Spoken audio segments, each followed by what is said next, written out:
La penúltima, un programa que neix, creix, per sort no es reprodueix i mor.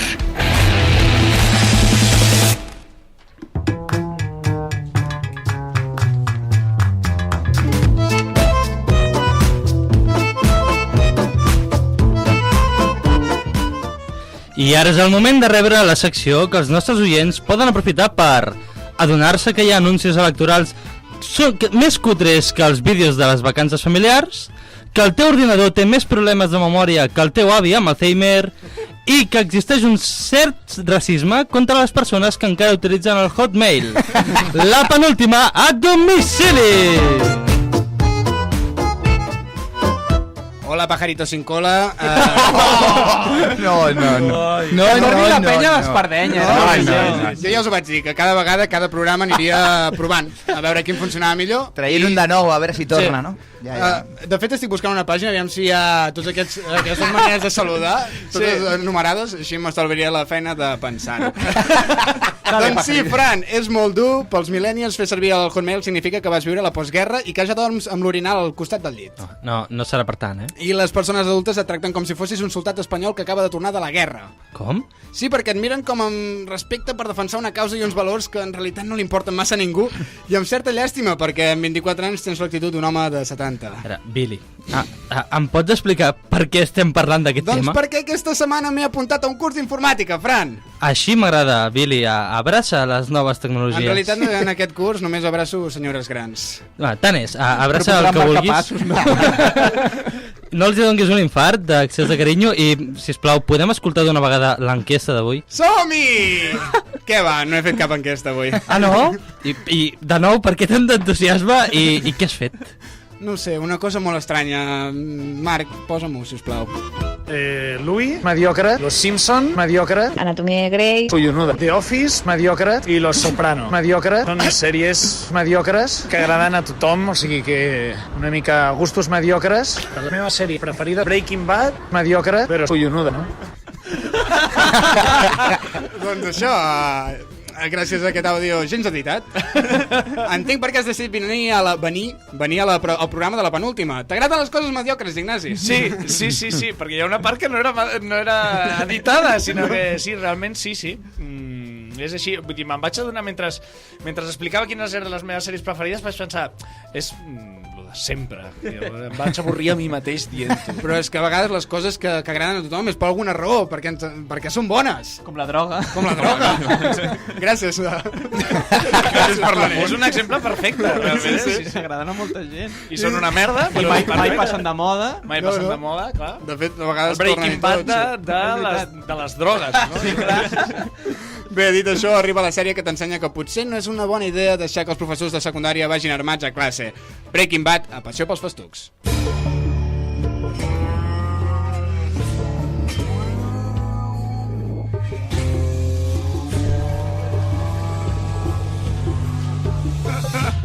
Passió pels festucs, capítol 14. Addicció als festucs blaus. El següent espai ha estat adaptat per tots els públics. Insults com cabró, malparit o català han estat suprimits del vocabulari, així com també expressions populars com em cago amb els teus morts, guapa em fotria la teva regla cullerades o pres polític.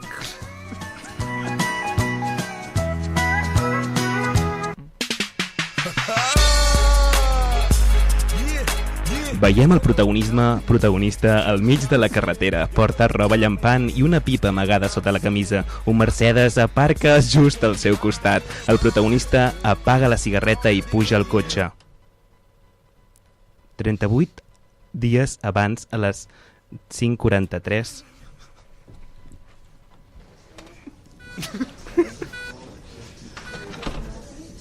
Quin xivarri que hi ha sempre en aquest hospital, de veritat. Sonava una mica fluix, no? Tant de bo tots els pacients calessin de cop i per sempre. Però bé, digui'm, com porta lo seu? Doncs miri, doctor, me n'alegro que tingui aquesta bona actitud per atendre'm. No tinc gana, no dormo. Estic de mala llet tot el dia. Carai, si no fos pel seu historial li diria que és un adolescent enamorat, no? D'acord, en realitat té càncer. Què? Disculpi? El que sent. Té càncer als pulmons, pràcticament inoperable. Però si vostè pagués la quantitat que s'indica en aquest... Però què passa que parla de sobte? Per què parla vostè tan baix de sobte? No el puc sentir! Tinc càncer, necessito saber... Necessito respostes! Veig que és la primera vegada que té càncer de pulmó. Això ho fem perquè l'espectador entengui el xoc emocional que li ha provocat la notícia. Un procediment rutinari, no es preocupi. Com que no em preocupis? Estic malalt i no puc pagar el tractament. Vinga, no pateixi. L'hospital li ofereix moltes maneres diferents de pagar les factures. Ah, sí? De veritat? I tant, miri, hi ha moltes més opcions, però el nostre centre mèdic li recomana aquestes 3. Prostituir-me, convertir-me en traficant de festucs o vendre un òrgan al mercat negre. Però es pot saber què és aquest tríptic? Si vol un consell, vengui el seu fetge. El mercat està a l'alça. 2 setmanes després.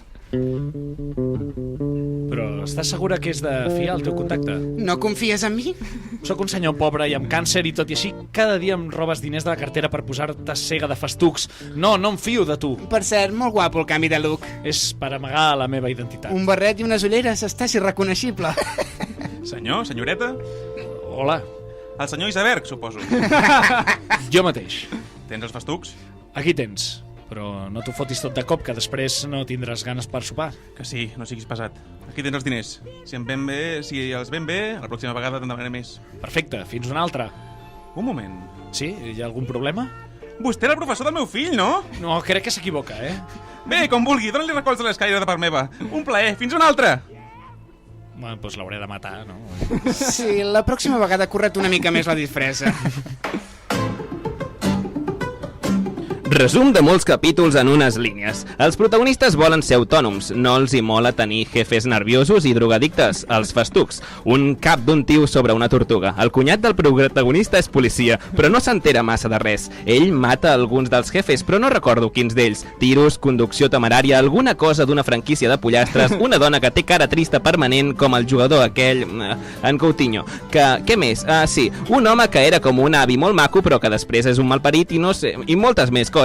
Sí, un avi que es comunica amb un timbre i que fa explotar un altre, que en realitat és raro, no sé si us heu posat a pensar, perquè només se li crema la meitat de la cara. En fi, ja està, fins aquí. Tot i això, el final del nostre protagonista és diferent al de Breaking Bad. Ell ha de seguir treballant per pagar les factures.